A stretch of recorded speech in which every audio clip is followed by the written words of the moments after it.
Bismillahirrahmanirrahim. Jangan lupa subscribe ya. Kepada kaum muslimin dan muslimat yang mudah-mudahan dirahmati oleh Allah Ta'ala, saya akan menjelaskan keutamaan orang miskin yang sabar. Jadi ketika Allah menakdirkan seseorang itu atau satu keluarga itu miskin atau fakir, maka dia jangan bersedih, jangan dia berduka cita, jangan dia putus asa dari rahmat Allah yang sangat luas. Ini Allah takdirkan demikian, kita harus sabar. Kita tetap sebagai seorang hamba, Allah ciptakan kita untuk ibadah kepada Allah. Wa ma khalaqtul jinna wal insa illa liya'budun. Tidak aku ciptakan jin dan manusia untuk beribadah kepadaku, beribadah kepada Allah. Kita wajib melaksanakan ibadah kepada Allah, meskipun kita fakir, meskipun kita miskin, meskipun kita papa, tetap kita wajib untuk menegakkan ibadah kepada Allah. Kita masih bisa sholat, bisa puasa, bisa membaca Al-Quran, masih bisa sholat sunat, masih bisa sholat tahajud, sholat duha, berzikir, berdoa, dan masih banyak amal-amal yang bisa kita laksanakan. Menuntut ilmu syar'i, membaca buku yang bermanfaat. Ini kenikmatan luar biasa yang wajib kita syukuri. Meskipun kehidupan kita sangat-sangat sempit, ini udah takdir Allah. Karena Allah SWT ada orang yang diluaskan rezekinya oleh Allah, ada yang disempitkan.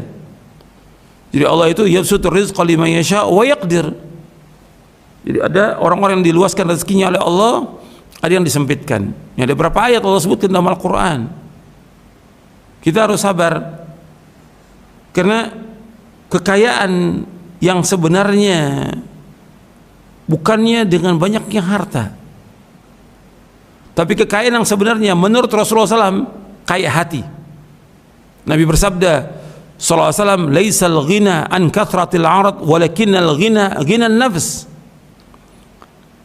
Nabi bersabda, hakikat kaya bukan dengan banyaknya harta benda, namun kaya yang sebenarnya adalah kaya hati, merasa ridho dan cukup dengan rezeki yang Allah karuniakan.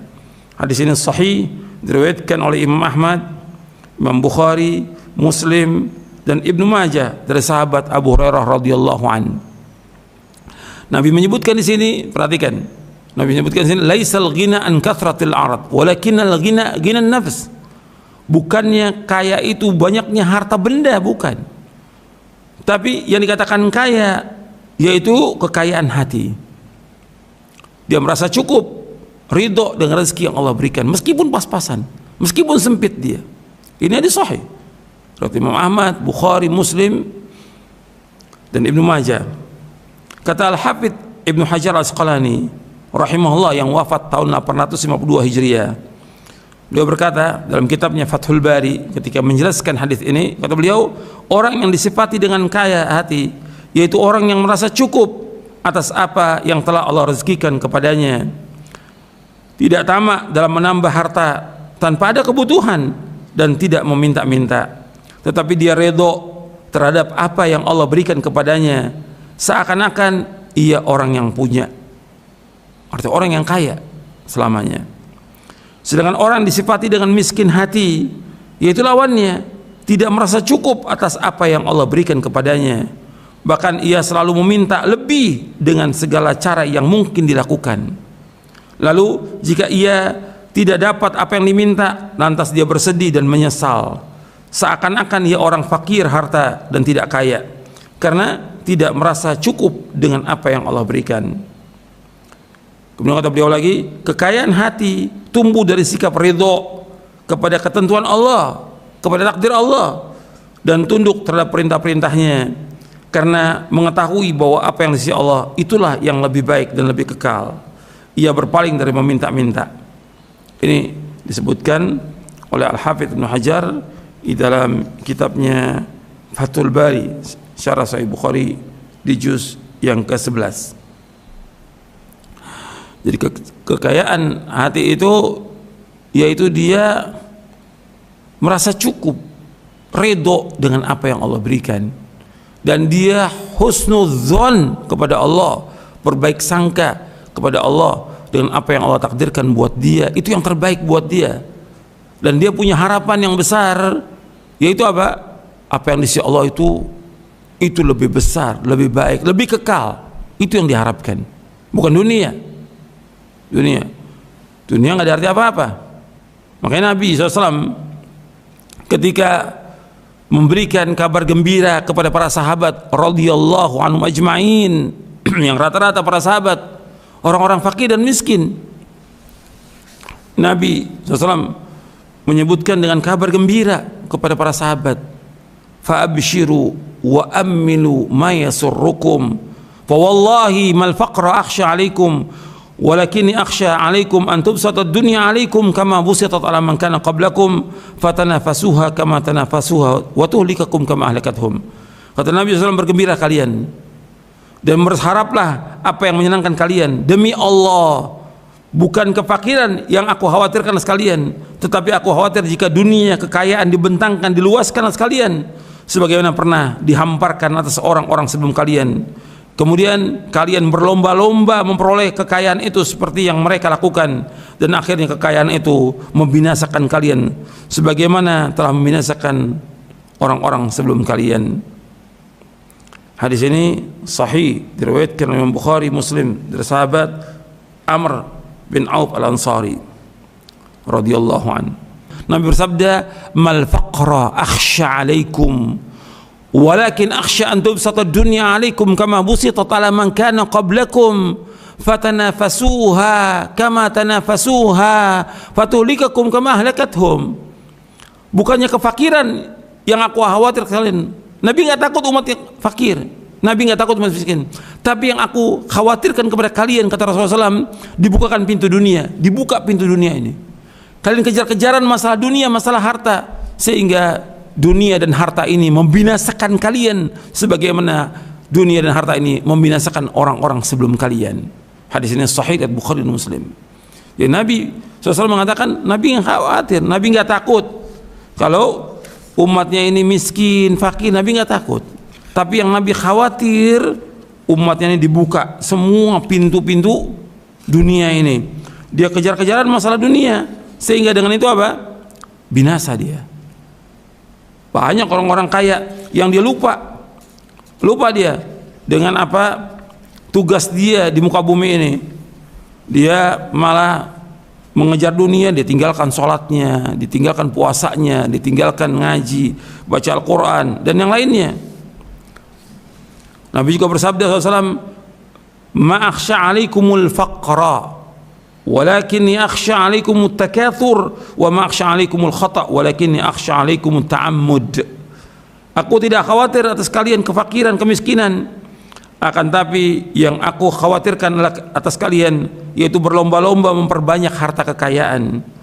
Dan aku tidak khawatir kalian berbuat dosa karena kekeliruan tidak sengaja, akan tetapi yang aku khawatirkan kalian berbuat dosa dengan sengaja. Hadis ini sahih, diriwayatkan oleh Imam Ibn Hibban dalam Mawaridh Dhama'an, dan juga Al-Hakim dalam Mustadrak, dan Ahmad dalam Musnadnya dari sahabat Abu Hurairah. Nabi nggak khawatir umat ini fakir. Ikhwani fiddin, a'azakumullah. Orang yang fakir, yang miskin, bersabar dia, bertakwa, lebih baik daripada orang kaya yang tidak bersyukur, yang tidak bertakwa. Meskipun jumlahnya orang kaya ini banyak. Nabi SAW pernah menyebutkan tentang orang ini, orang miskin yang sabar, orang miskin yang bertakwa, yang taat beribadah kepada Allah Ta'ala, maka ialah orang yang paling mulia. Dia lebih baik dari orang-orang kaya yang jumlahnya banyak di dunia ini. Meskipun dia dihina oleh manusia karena kemiskinannya, meskipun dia direndahkan. Ada satu riwayat yang sahih dari Sahal bin Sa'ad As-Sa'idi radhiyallahu an, disebutkan kemudian lewat. Jadi ada orang lewat, yang satu orang kaya, satu orang miskin. Kemudian lewat seorang laki-laki fakir dari kaum muslimin. Maka Rasulullah SAW bertanya kepada para sahabat, bagaimana pendapat kalian tentang orang fakir yang lewat tadi? Mereka menjawab, dia orang Islam yang fakir, layak bila pinangannya ditolak, apabila minta pertolongan tidak ditolong, bila berkata tidak dengar, karena miskin. Lalu Rasulullah SAW bersabda, hada khairun min mil'il ardi mithla hada. Orang ini lebih baik daripada orang kaya sepenuh bumi semuanya. Orang satu, orang fakir miskin ini yang dia bertakwa kepada Allah itu lebih baik daripada orang kaya sepenuh bumi. Hadis ini sahih, diriwayatkan oleh Imam Bukhari. Dan Imam Bukhari bawakan hadis ini dalam bab apa? Bab fadlil faqr. Imam Bukhari bawakan hadis ini dalam bab fadlil faqr, bab keutamaan fakir. Di babnya, bab keutamaan fakir. Kemudian orang miskin yang sabar, maka kesabarannya bisa menjadi keselamatan agamanya. Seperti Nabi bersabda, yushiku ayyakuna khairamal muslim ghanamun yatba'u biha sya'afal jibal wa mawaqi'al qatr yafiru bidini minal fitan. Hampir tiba waktunya sebaik-baik harta orang muslim ialah kambing yang digembalakannya di puncak gunung dan di lembah. Orang itu pergi menjauhi fitnah untuk menyelamatkan agamanya. Hadis ini sahih riwayat Bukhari dari sahabat Abu Sa'id Al-Khudri. Jadi apabila seorang fakir, miskin diberikan oleh Allah kesabaran dalam menghadapi hidup ini, dia sabar atas kefakirannya, sabar atas kemiskinan, sabar atas cobaan dan ujian dan musibah ini dalam kondisi seperti ini, maka ini sebuah nikmat. Kesabarannya itu sebuah nikmat yang besar. Nabi bersabda SAW, wa may yasta'fif yu'ifahu Allah wa may yastaghni yughnihi Allah wa may yatasabbar yusabbirhu Allah wa ma u'tiya ahadun ata'an khairan wa awsa' min as-sabr. Nabi bersabda SAW, barang siapa yang menjaga kehormatan dirinya maka Allah akan menjaganya.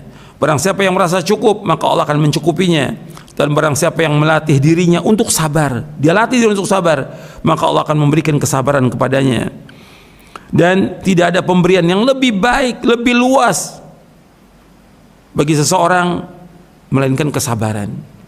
Ketika dia diberikan oleh Allah kefakiran, kemiskinan, dia sabar, itu lebih baik dari semua yang diberikan oleh Allah kepada manusia ini. Hadis ini sahih riwayat Bukhari dan Muslim dari sahabat Abu Sa'id Al-Khudri radhiyallahu an. Ikhwani fid din, azakumullah.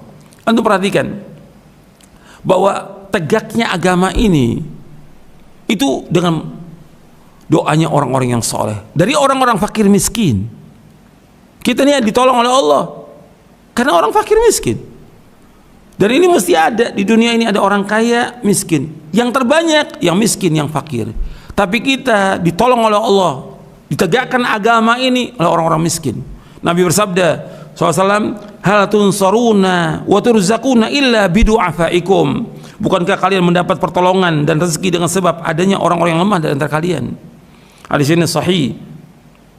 Dikata Nabi SAW, kalian ditolong oleh Allah dengan sebab orang-orang yang lemah. Kalian diberikan rezeki oleh Allah dengan sebab orang yang lemah. Hadis ini sahih Bukhari dari sahabat Sa'ad bin Abi Waqqas radhiyallahu an. Nabi juga bersabda SAW, innama yansurullah hadhil ummata bidha'ifiha bida'watihim wa salatihim wa ikhlasihim. Sesungguhnya Allah menolong umat ini dengan sebab orang-orang yang lemah di antara kalian. Sesungguhnya Allah menolong umat ini dengan sebab orang-orang yang lemah di antara kalian, yaitu dengan salat mereka, dengan doa mereka, dengan salat mereka dan keikhlasan mereka. Hadis ini sahih diriwayatkan oleh Imam Nasai dari sahabat Sa'ad bin Abi Waqqas. Jadi ikhwani fid din, azakumullah, orang miskin yang sabar, orang fakir yang sabar, yang taat kepada Allah, itu justru mereka lah ditolongnya agama ini. Rasulullah ditolong oleh orang-orang miskin. Tegaknya agama ini dengan orang-orang miskin, yang Nabi menyebutkan bahwa kita ditolong oleh Allah, diberikan rezeki dengan sebab mereka. Bahwa Allah menolong umat ini dengan orang-orang yang lemah, dengan doa mereka, dengan sholat mereka, dengan keikhlasan mereka. Jadi nggak boleh kita menghinakan orang-orang fakir dan miskin. Dan antum perhatikan lagi bahwa orang yang beruntung, orang dia Islam diberikan rezeki pas-pasan, tapi dia syukur, dia ridho, dia puas dengan rezeki itu. Nabi bersabda sallallahu alaihi wasallam, qad aflaha man aslama wa ruziqa kafafan wa qanna'a Allah bima ata. Qad aflaha, sungguh beruntung, sungguh sukses siapa? Man aslam, orang Islam. Wa ruziqa kafafan, diberikan rezeki cukup, pas-pasan. wa qannahu Allah ma'ata, dan dia diberikan oleh Allah kepuasan, ridho, puas dengan rezeki yang Allah berikan. Ini hadis sahih diriwayatkan oleh Imam Muslim dari sahabat Abdullah bin Amr. Kemudian juga ikhwan fillah azakumullah, orang miskin yang sabar, orang fakir yang sabar, dia taat kepada Allah, dia rajin ibadah kepada Allah, dia mentauhidkan Allah, menjauhkan syirik, melaksanakan sunnah, menjauhkan bid'ah, selalu taat dan menjauhkan maksiat, maka mereka lebih dahulu masuk sorga daripada orang-orang kaya. Bedanya 500 tahun bedanya. Untuk perhatikan tuh, orang miskin, fakir yang taat kepada Allah, dia lebih dulu masuk sorga daripada orang kaya. Bedanya 500 tahun. Nabi bersabda sallallahu alaihi wasallam, yadkhulu fuqara'ul muslimin al-jannata qabla aghniyahim bi nisfi yawmin wa huwa 500 amin. Rasulullah SAW bersabda, orang-orang fakir kaum muslimin akan masuk ke surga sebelum orang-orang kaya dari kalangan kaum muslimin. Perbedaan lamanya setengah hari, yaitu 500 tahun. Hadis ini sahih, hadis ini hasan sahih, diriwayatkan oleh Imam Tirmidzi dan Ibnu Majah dari sahabat Abu Hurairah. Ikhwani fiddin, azakumullah. Kalau saya sebutkan tentang orang fakir miskin yang sabar lebih utama daripada yang lain, bukan berarti kita nggak boleh kaya. Kalau memang kita diberikan rezeki lebih oleh Allah dan kita kaya dalam ketaatan kepada Allah, harta kita, usaha kita tidak melalaikan kita dari mengingat Allah, tetap kita mentauhidkan Allah, menjauhkan syirik, melaksanakan sunnah, menjauhkan bid'ah, tetap kita istiqomah dalam melaksanakan ibadah kepada Allah, menjauhkan perbuatan dosa dan maksiat, maka nggak ada masalah seperti ini. Seperti sahabat-sahabat ada yang kaya, Abu Bakar As-Siddiq radhiyallahu an, Abdurrahman bin Auf, Abu Talha, Abu Dahdah, dan yang lainnya banyak, Utsman bin Affan radhiyallahu an. Tapi tidak melalaikan mereka, justru hartanya mereka infakkan, mereka sedekahkan untuk tegaknya agama ini. Sampai Abu Bakar hartanya untuk semua, untuk agama Islam.